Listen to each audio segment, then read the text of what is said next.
Hi guys, we're still at Trailguide to the Body, and this time we're presenting thoracolumbar aponeurosis, and we're proceeding to page 220.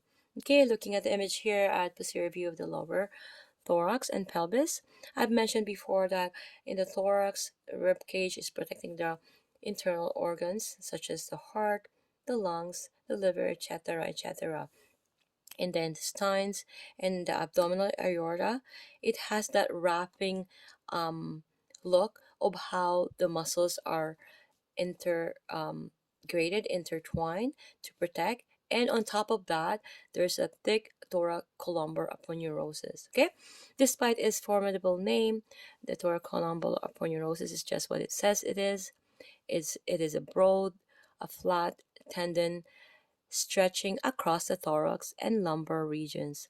More accurately, the thoracolumbar aponeurosis is a thick, diamond-shaped tendon that lies superficially across the posterior thorax.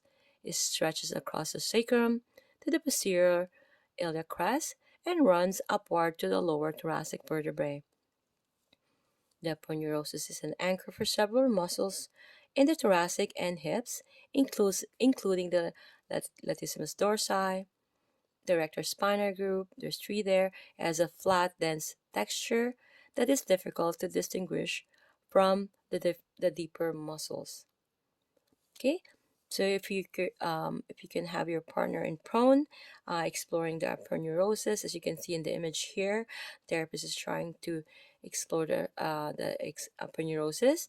This is the latissimus dorsi.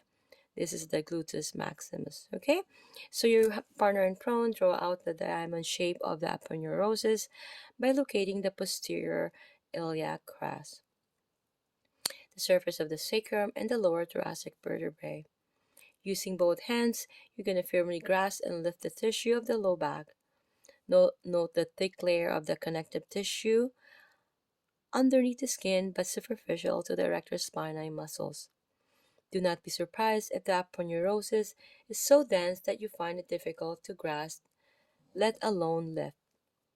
Okay, so you're going to ask your partner to alternately raise her elbows slightly and relax. This will contract the latissimus dorsi and tighten the aponeurosis. Do you feel any change in the superficial tissue? Then move your hands laterally off the diamond and into the latissimus dorsi muscle belly. Do you notice any textural differences between these two lines?